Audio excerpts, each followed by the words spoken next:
Welcome to the Coast to Coast podcast, brought to you by Play Picks and the Lines. Coming to you from the West Coast, Josh Lander, joined by my guy Nate Weitzer on the East Coast. And we are rolling along with player props in these NBA playoffs, taking a look at some Tuesday night game lines here and some props that we love inside of these.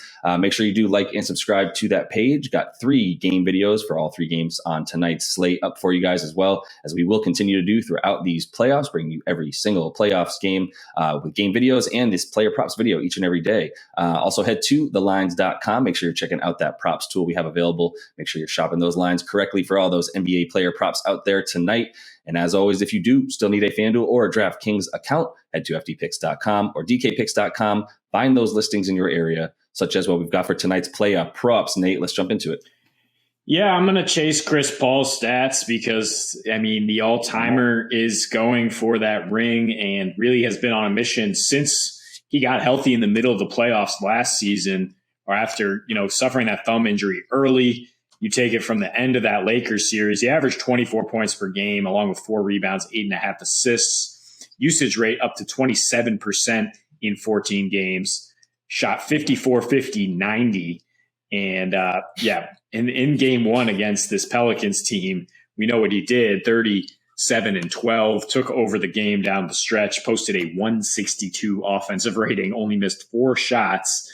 We know what he does against slow-footed centers. Rudy Gobert knows it well. It might be 2 straight rounds of doing that. And with Joe Val out there all game for the Pelicans, they even started 2 centers with Jackson Hayes out there.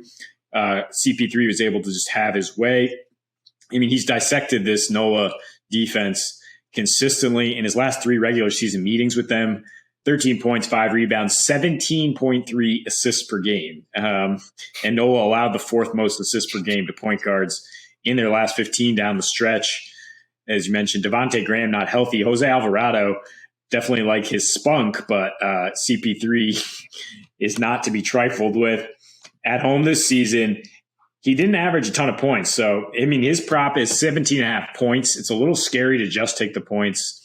28.5 points and assists, a little more appealing since he's getting minus 140 to get those 11 assists. And 33.5 PRA. Also worth a look at better odds there. I really like double-double in a win. It's close to even money at FanDuel. You could parse those picks however you want. The one concern is a blowout factor, but if it stays close, just the higher usage rate for CP3 is going to be key because, like I said, 14 points or almost 15, 11.5 assists at home on just a 19% usage rate this year. And like I said, his usage rate up to 27%. In the playoffs, the last 14. So he'll take them home if they need him to. That's why I like the combined points here with other stats. Might even consider just taking the rebounds and assists for CP3 because the Pelicans scored 99, struggled from the field, and there's going to be a lot of available rebounds there. Right. Yeah, that's why I like the points, rebounds, and assists that you got here, 33.5. That feels great. I also would consider the 12 assists on FanDuel. If you get it up 1, you're at plus 114 at that point. 17 in his last 3 regular season games averaging. I like those rebounds, though, for him, too. I like being able to add those in there in a game where, he had 7 last game. The Pellies are struggling to shoot big time, especially from 3, where those long rebounds come out to Chris Paul and the guards out there. So I think there's a couple of different ways to have fun with Chris Paul in this one. He's going to be bringing it. He's ring chasing. He's going to be a very, very strong and consistent player prop that we look at throughout these playoffs. Moving on to a guy that I also want to continue to look at as long as his team is in the playoffs. That's Ant-Man and Edwards on the Memphis, on Minnesota there. We know what he did in game 1 there, 4-11 from 3, those 36 points. Really just it was also just when he scored. It felt like every time he Memphis was within 6 or so, he just comes out and daggers them with a 3. 24.5 points still feels pretty low. You're getting minus 105 on DK for that. I say low. I think that's probably what, as things balance out in the playoffs, he'll probably look to be averaging about 25 to 28. I do think you can expect that from Ant the rest of the way that he's playing in these playoffs to a degree. He might come back to earth a bit, but I think that's a solid prop for where he'll be at. 3.5 made threes plus 142 there. Like I said, he made 4 last game. I think, I want to make clear, if you are shopping those lines, you can actually get Ant with a point better there, 23.5 points. You can get over that at BetMGM. Good find by you using that prop tool, Nate. I think there's plenty of reason to like Ant. Also the motivation factor. This is his style of play. He loves playing Memphis. He loves the grit and grind. I'm sure he loves all the trash talk he's getting from Dylan Brooks and company. It's just like a just cacophony of sound in the middle of the court with everyone just talking trash to each other the entire game. And these two teams, Pat Bev included, and Ant is a part of it. And that gets him going, man. And like I said, this is his style of play. It's run and gun.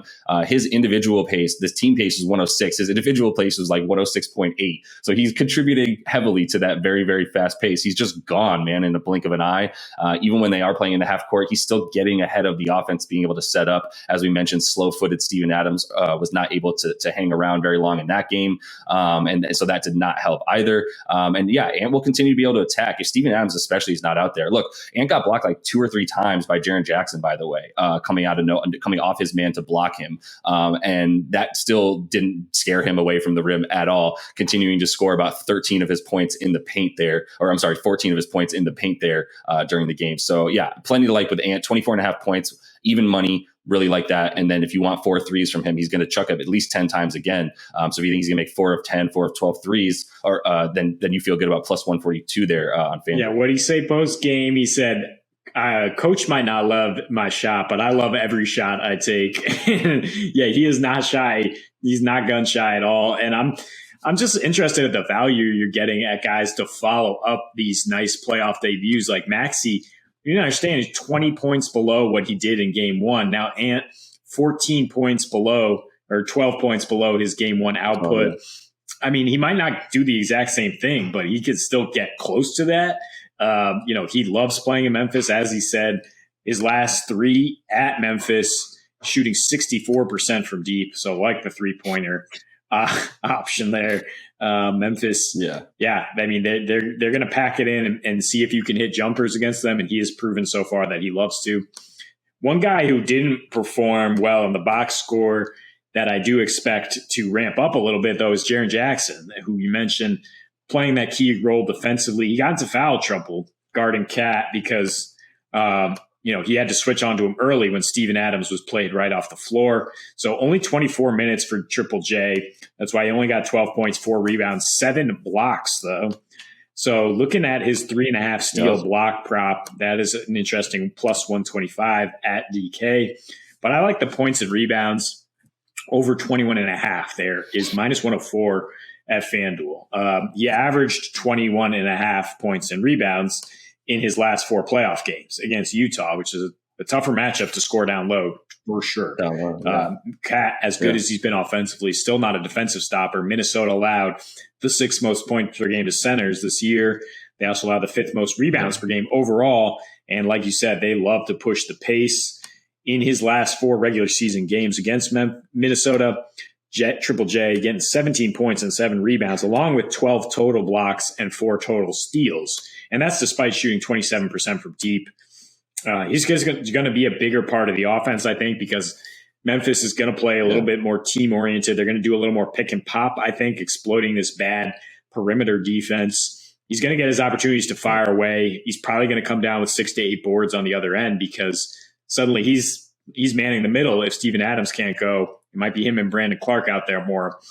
So I like combining the points and rebounds first and foremost before you chase those defensive stats that, hopefully he stays out of foul trouble so he can get you those first 2 and doesn't go chasing too many blocks. Yeah, 100%. I like it's high, but it's good value at plus 125 for, him to get 4 blocks and steals combined. You mentioned the 7 blocks and the complete poster that he took from Cat, which, he had 7 blocks. So you're eventually going to get dunked on if you're going up for that many rejection attempts. I don't blame him at all. And I won't be buying that poster, by the way. I like both of those. He went 0 for 5 from 3. So you have to like him to shoot much better than that and the 4 of 13 overall in the field that he shot in this one in 24 minutes. You like that he had 13 field goal attempts, though, in just 24 minutes. If you do want to take those points and rebounds combined at 21.5, which I like these bets equally because I think the points and rebounds are a safer bet. But I do think that there's great value there on the blocks steals combination for Triple J. A man who really needs to step up in these playoffs and show that he's worth, continuing to be sort of the second or third banana on a team that has Ja on it if he wants to stick around. So let's finish it off with Joe Val, headed back to that Phoenix game that we couldn't really find too much value out of, but we do have half of our props from that game. So it seems like we found some of it. But Joe Val rebounds. That's what he does. That's the point. Joe Val rebounds, right? 25 boards in this one. That was absurd. But he does this against DeAndre Ayton, and that's why we like to continue to go against him. He's held Ayton in their last 3 head-to-head to 5, 5, and 9 rebounds, respectively. And while he's been getting in his last 4 versus Ayton, 18 boards a game, where he went 17, 17, 12, and now 25 rebounds.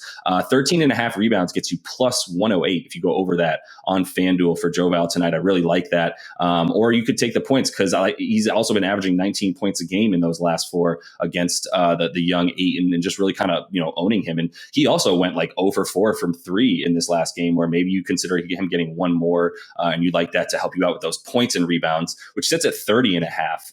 So it's really, like we said, about a 17 and a half points for his total there. I think you take that with the boards, or you just take the over 13 and a half boards at plus 108, because that's your best juice right there. And you feel good about him getting those against a team that isn't really like known for being world beaters on the glass. No, and Phoenix doesn't really try to crash the glass. They were 20th in offensive rebounds this year. And Joe Val, 4 straight years now with a 31% defensive rebounding rate or better in a game that has a 221 total and is probably going to go under as long as the pace continues. There should just be a ton of rebounding opportunities available. And he missed some point blank shots. Forget the 3-pointers. Like, he got in deep with some of those offensive rebounds and just couldn't finish. So I think there is room for him to reach close to what he was doing. Again, yeah, we don't expect him to get 40 points of rebounds again, but anywhere close to that is going to get you over this prop.